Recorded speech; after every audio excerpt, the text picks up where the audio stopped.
Okay, great.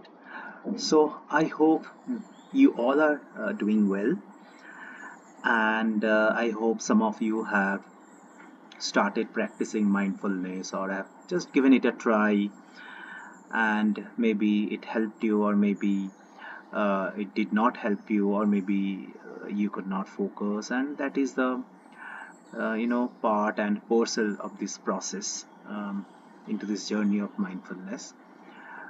Today, specifically, we shall explore how mindfulness can affect our memory in a positive manner.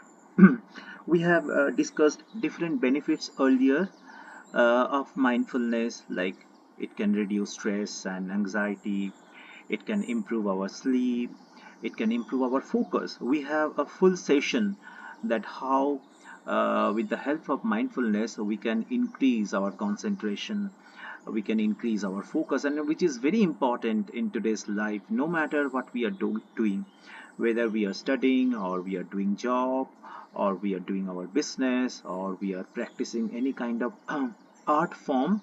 The focus is important. In earlier days we had less distraction, so we did not have so much a problem with focusing on something. But nowadays we have so many options. We have like social media, we have Netflix, and everything is trying to distract ourselves from what truly matters. That was not the situation 50 years back or even 25 years back, but now we are living in a highly distracted world, and we forgot how to focus on something. And mindfulness could be very helpful. If you have not attended that session, you can go to the YouTube channel and you can find the entire session. But today we are going to talk about how mindfulness impacts our memory. Okay, and if you have any question you can ask me, or if you want to share your experience, I'm very eager to hear it from you. So when we talk about memory, okay, so basically like how we can retain information, and research indicates that mindfulness can significantly or notably improve memory function through several mechanisms. Okay, through different mechanism, through different uh, brain structure. Mindfulness can help you improve your memory. So the first thing is, when we talk about memory, uh, it has two parts. One is our short-term memory and one is our long-term memory. Short-term memory works for shorter span of time, okay, for a very short period. And long-term memory we retain within us for a longer period, sometimes even for our entire life. So for example, what happened 20 years back and 30 years back, on which year you graduated from school or college, or which year you started your job or you got married, you remember all these things. Maybe it has happened 20 years back or 30 years back.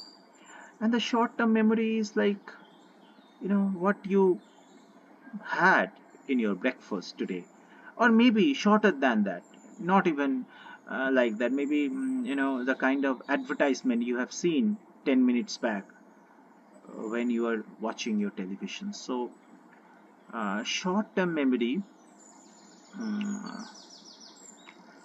sometimes affected by different kind of distractions and different kind of like mental chatter, and sometimes we are not able to observe properly. So when we are not able to observe properly, it is not registered in our mind. So mindfulness training has been shown to increase working memory capacity. I'll give you an example so that it becomes very easier for you. Nowadays we all use a laptop or desktop or PC. So the RAM that we are using, it's like a working memory. Okay, So we have 4 GB of RAM in our laptop, 8 GB of RAM, 16 GB of RAM. That is mainly the working memory, where the operating system, be it Linux, be it Windows, be it Mac, it gets loaded and we work through it.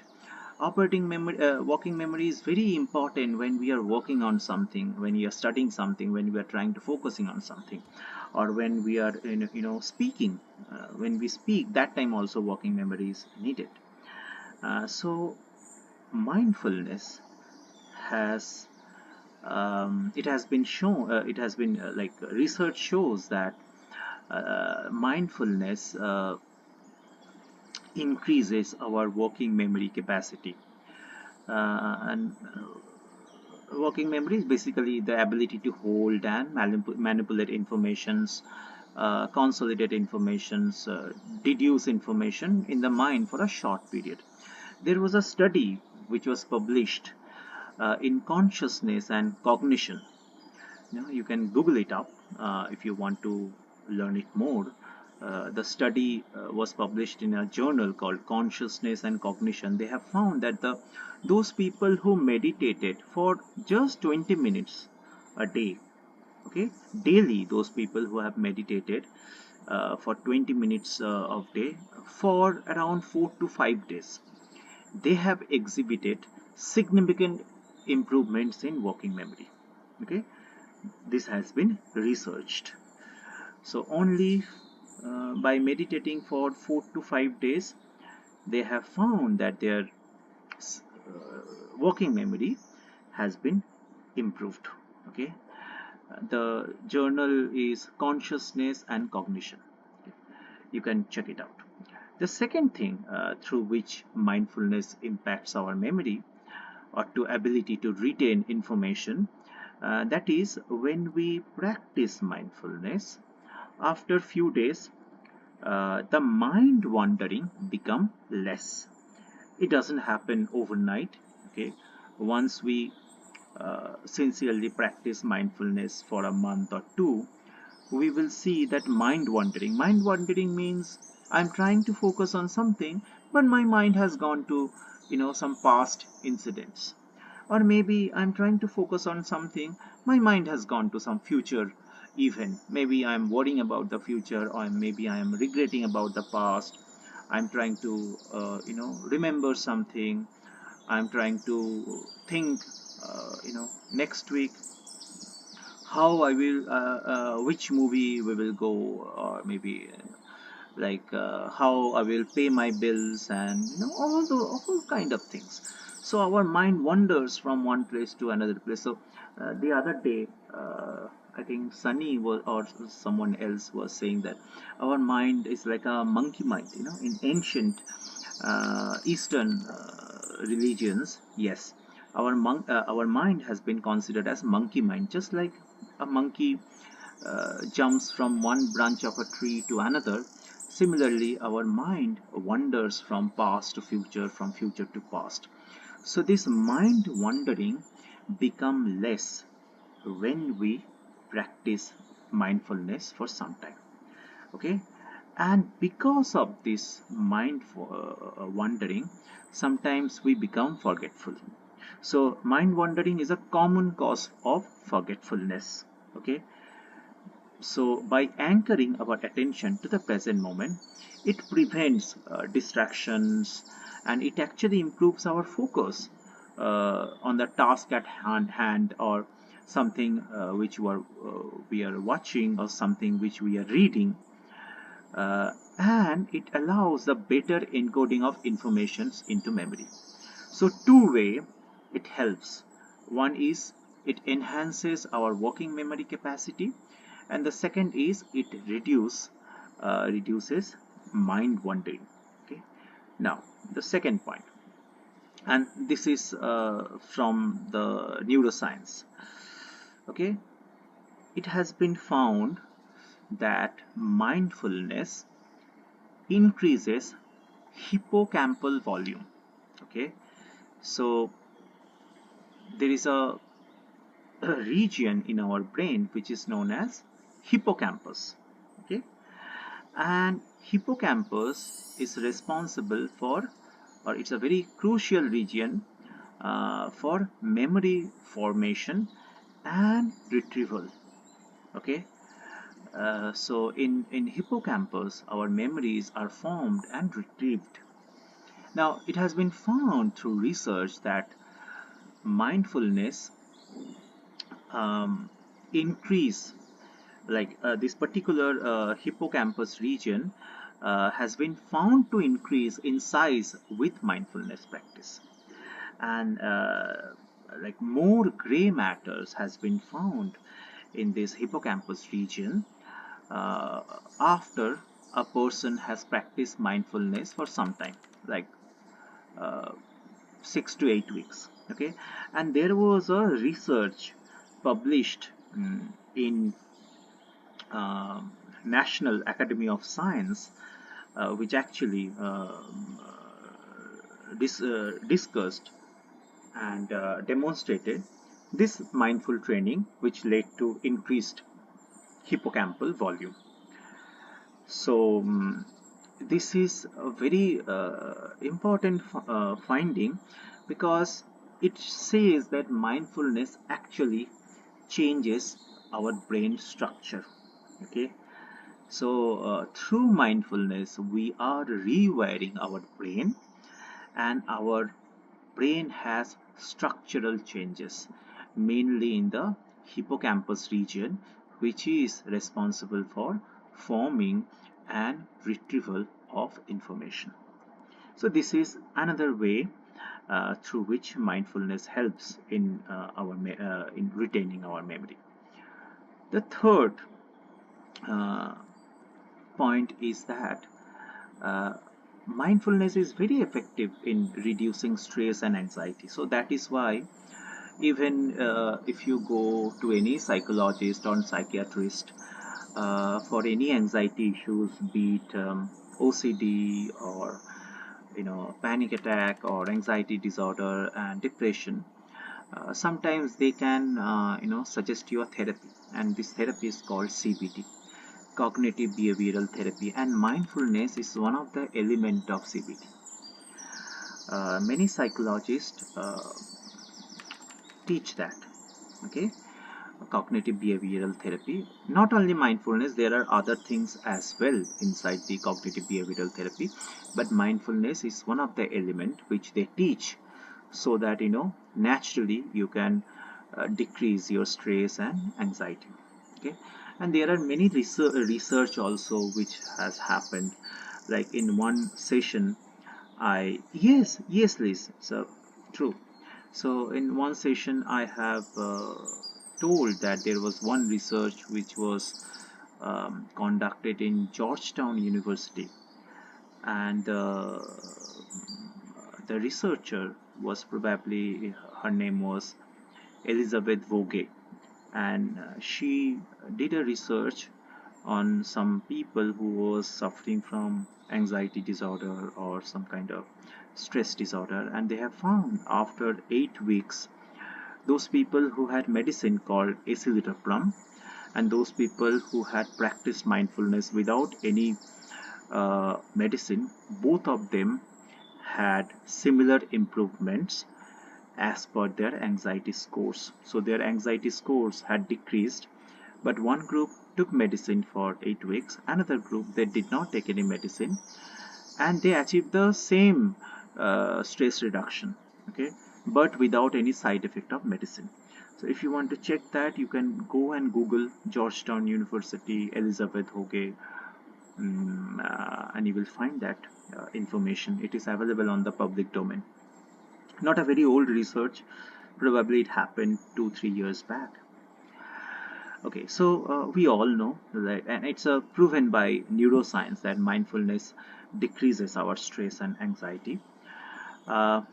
And when we are less stressed, when we are less anxious, it can automatically impair our memory function.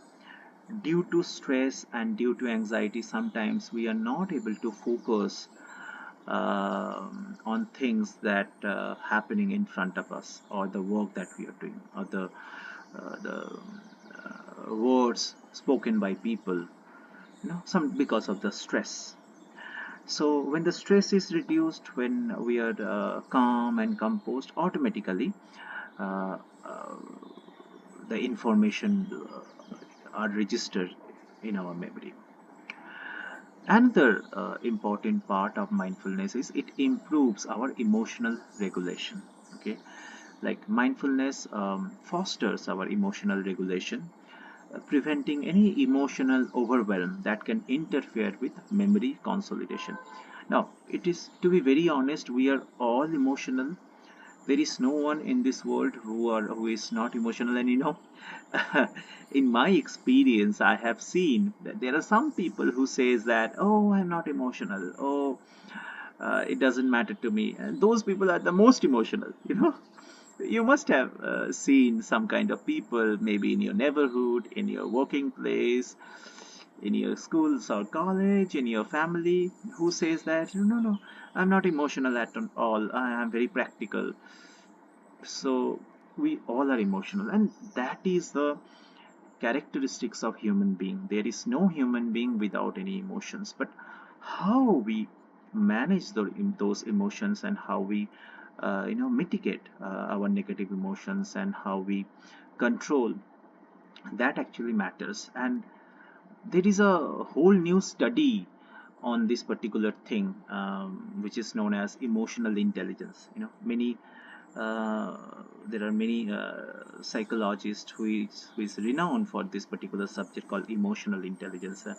I can remember one person who is very renowned in this field, emotional intelligence. His name is Daniel Goleman. You can find him out on Google if you want to know more about emotional intelligence. So we are not talking about emotional intelligence. Mindfulness basically uh, uh, makes us calm and composed, and it we after practicing mindfulness for some time, we feel less emotionally overwhelmed, we feel less emotionally burdened, because somehow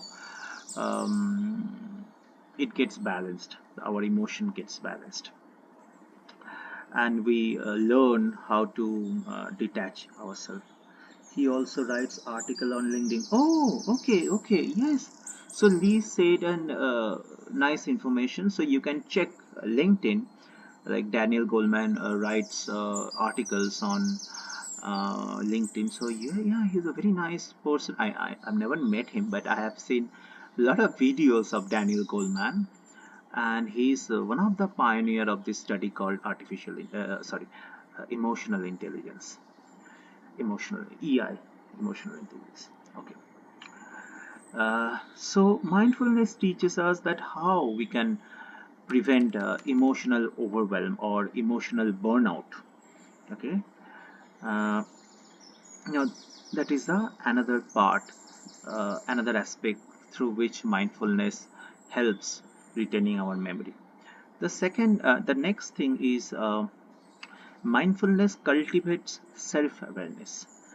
Okay, and basically it's an ability to reflect on one's own thought processes. So mindfulness is a journey through which you are getting to know yourself. The famous stoic advice, know thyself. I think you all have heard it, right?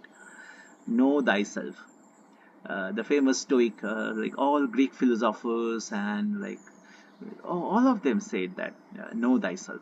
So mindfulness is a practice through which we are discovering ourselves, we are knowing ourselves in a much broader way.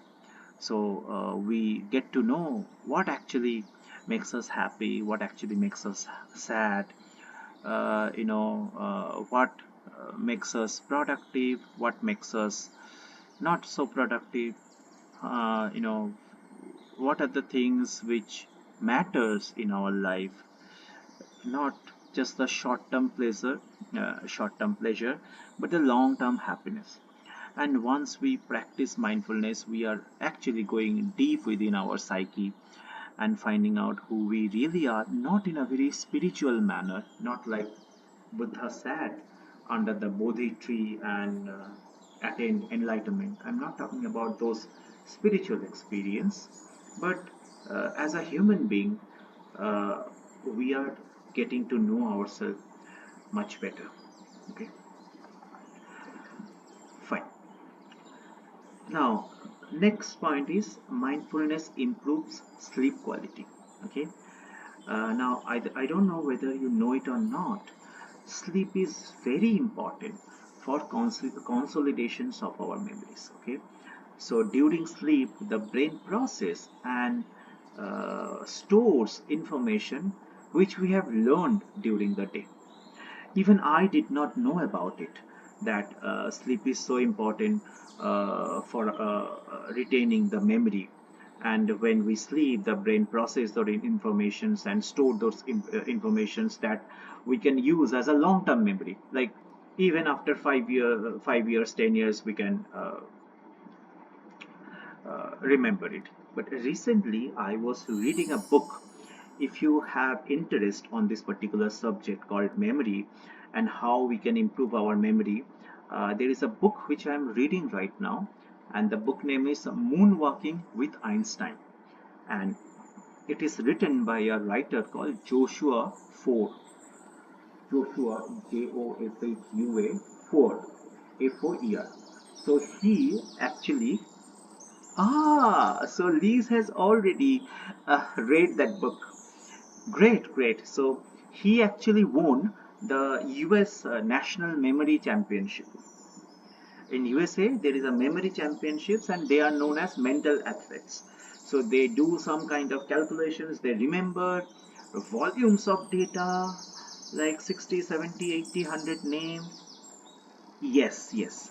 Right, Liz. So he uses the memory palace approach, and I don't know whether you have heard it, this memory palace technique. Anyone is here who is fond of detective stories and who has heard about Sherlock Holmes, the British detective Sherlock Holmes? So I first got to know about memory palace technique from Sherlock Holmes series, which was um, acted by Benedict Cumberbatch.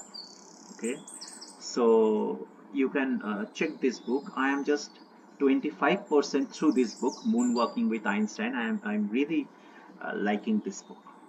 So this book is not like tips, like if you do this, you will improve your memory and this kind of thing, but it shows his journey from an average memory guy to a champion, and what are the things that actually helped him becoming a champion.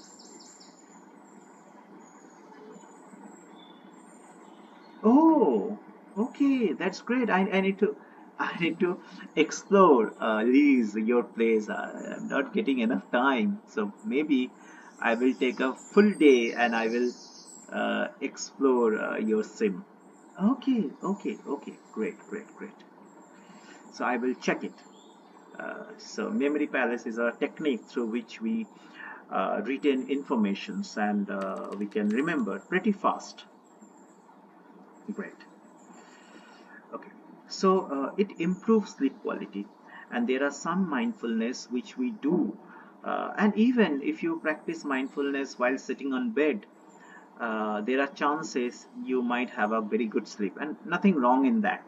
I have had it many times, okay?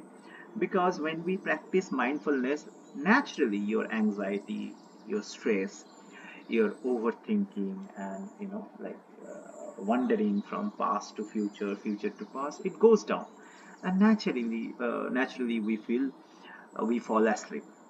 So, and there are some other mindfulness like body scan mindfulness, which is very good for sleeping.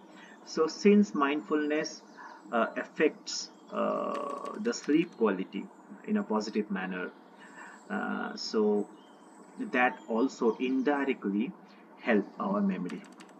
Yes, lady, that is fine. Sometimes I also use it for sale. Okay, body scanning. Great. So yeah, so you can see it's a lady follow the body scanning mindfulness process, and even I have found it's very helpful for falling asleep. Okay, so this is another thing, like improved sleep quality, and indirectly it fosters our memory. So what are the things that we have discussed? It increases our hippocampal volume, it improves our working memory, it reduces our mind wandering, and it reduces our stress. Okay, now if you ask me which kind of mindfulness is better for improving our memory, any kind of mindfulness actually, no matter what kind of mindfulness you are doing, be it the basic breathing mindfulness, or the body scanning mindfulness, or five senses mindfulness, because whatever form or whatever technique of mindfulness you are practicing, the the crux is same. Okay, the intention is same, the gist is same, that is to focus on the present moment. So you can practice any kind of mindfulness and it will improve your memory, like mindful breathing, body scan mindfulness, anything. Okay, even we can integrate mindfulness in our daily routine, like mindful eating, like paying attention to the taste, the texture, the smell of the food, and that also improves our focus and memory. Or mindful walking, where we are experiencing and focusing on the sensation of walking, and that can also enhance our memory. Or mindful listening, so actively you are listening to a podcast, or or you are listening to a song, or you are listening to a speech, or you are listening to a audiobook, like many of us nowadays, we listen to audiobooks like Audible or maybe some other thing. But what we do, we listen passively. That is not mindfulness. We are working on something, and beside, the radio is going on, or the Audible subscription or the audiobook is going on. That is not mindfulness. Mindful listening, is when we are focusing on the podcast or the audiobook alone. Then it becomes mindful listening. So any kind of uh, mindfulness is actually helpful. Okay, so the thing is, we need to find out which one you like most, and accordingly you can keep on practicing. But the one thing which I keep on telling again and again, that it does not happen in one day.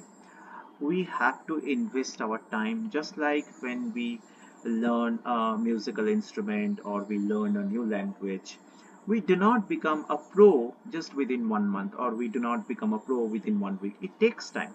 So mindfulness starts showing positive effect at least after 1 month to 1.5 months, because our neuroplasticity inside our brain happens.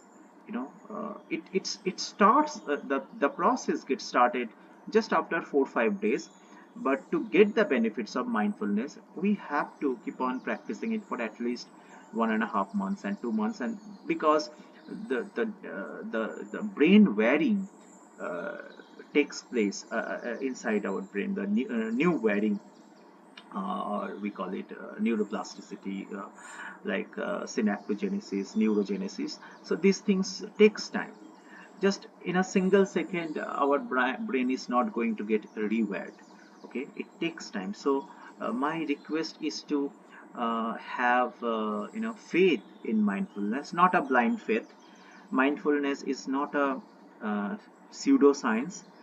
It is based, the fundamentals of mindfulness lies in neuroscience. Okay, and there are so many researches out there which will give you that faith and belief that yes, if mindfulness has uh, improved the quality of life for that particular person, it can help me as well. Okay, so Liz has said something. It is so heartening to know our brains can continue. Yeah, exactly, Liz. Exactly. So in earlier days, we thought that once we reach the adulthood, our brain gets fixed. Now our brain cannot grow. Our brain wiring cannot be changed. But now the concept is now the old thinking has gone.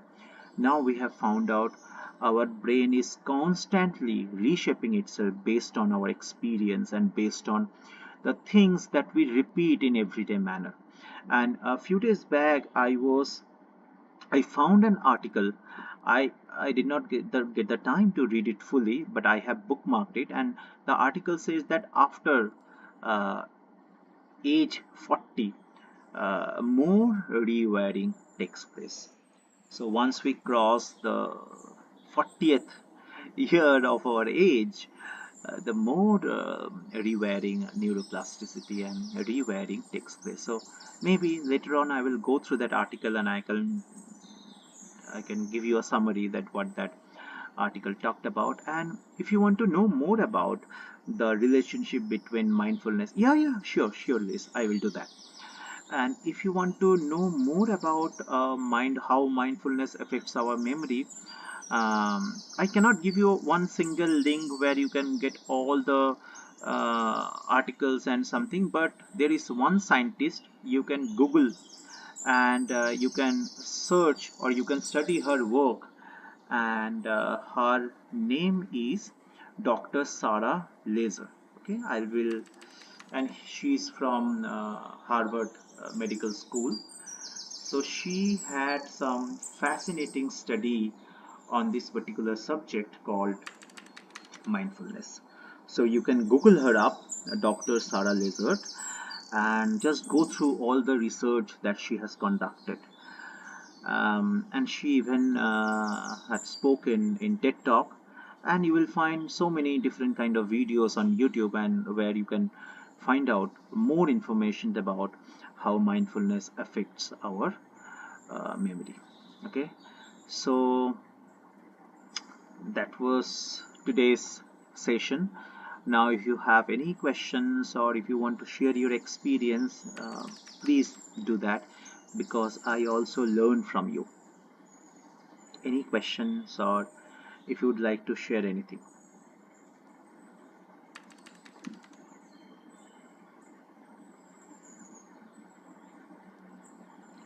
The neuroscience of yoga and meditation, Dr. Sarah. Yeah, okay, great. So Sunny has shared the link, you can check it.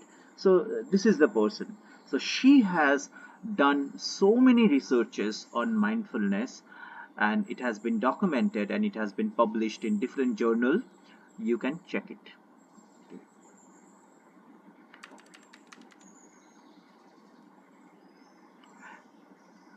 And yes, definitely, Liz. And Liz has talked about the memory palace technique.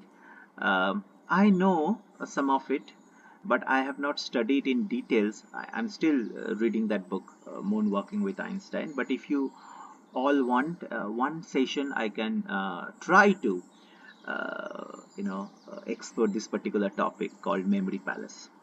You must have seen it in uh, Sherlock Holmes series or movies. So Sherlock Holmes basically deduce and remember all the details about crimes, about different kind of incidents through this technique called memory palace.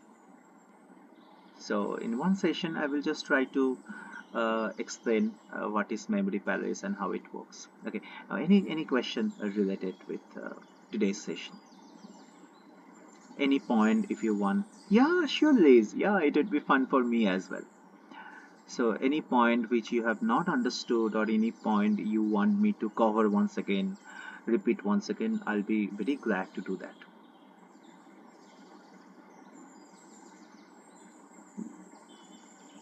Okay. No question? Fine. Even if you do not have any question right now, and later also you can ask on our Discord server, or you can add me, and later on you can send me an IM. Most of the time I remain uh, AFK in second live. I log in, and then I listen to music, and then I do my work. But definitely when I come back to my desk, I'll definitely reply you and give the answer.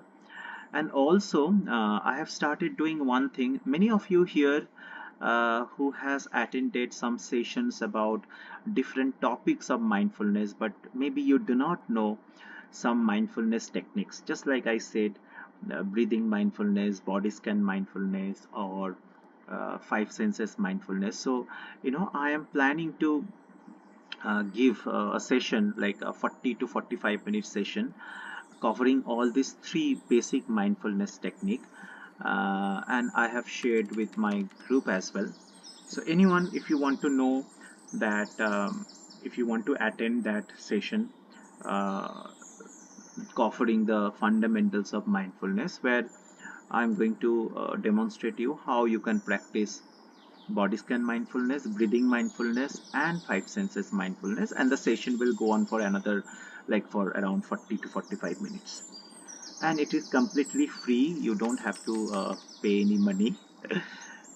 So if anyone feels like, and you can tell it to your friends as well, I'm happy to give that session.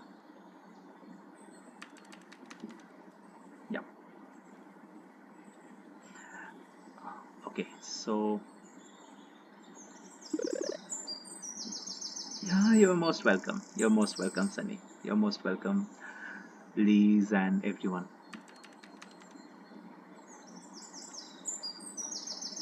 Okay, so I think we are done for today.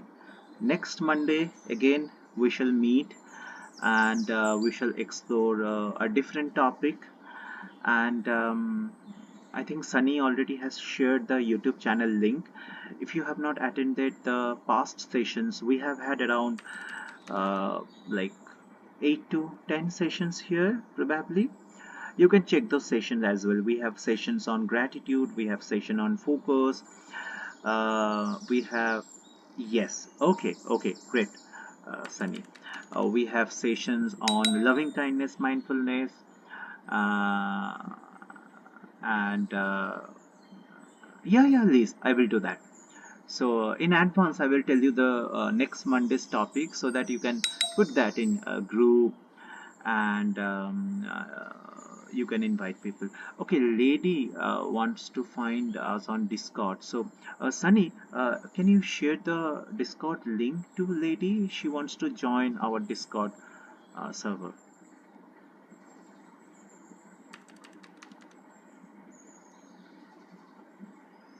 Is it there in the hut? Yeah, sure, Liz, it's very true. So from next time, I will tell you the topic in advance, and maybe I'll give you a small write-up which you can use as an invitation. Okay, so lady, Sunny can help you with the Discord. I don't know much about Discord. I've just started using Discord for probably last couple of months, and I don't use it very often, only to send some messages to Sunny and some group. So Sunny can definitely help you out with joining our Discord. Okay, so no question. Fine. So let's all practice mindfulness at least for 5 minutes. I think we are not that busy that we cannot spend 5 minutes, and even the 5 minutes will help us in a profound manner if we keep on doing every day. So consistency is the key. Maybe one day we are practicing it 1 hour, and then next 2 days we are giving, or we are pausing. Better for little time we practice it every day, because neuroplasticity happens with repeating things. Neuroplasticity and like neurogenesis and synaptogenesis, it happens when we repeat things. So instead of doing 1 hour mindfulness one day, it's better that we do 5 minutes, 5 minutes, 5 minutes in a single day, or every day for 5 minutes. Then we start seeing the benefits. Okay, thank you everyone for joining, and I will meet you next Monday. I hope you all have a wonderful week. So Have a great time. Namaste and see you soon.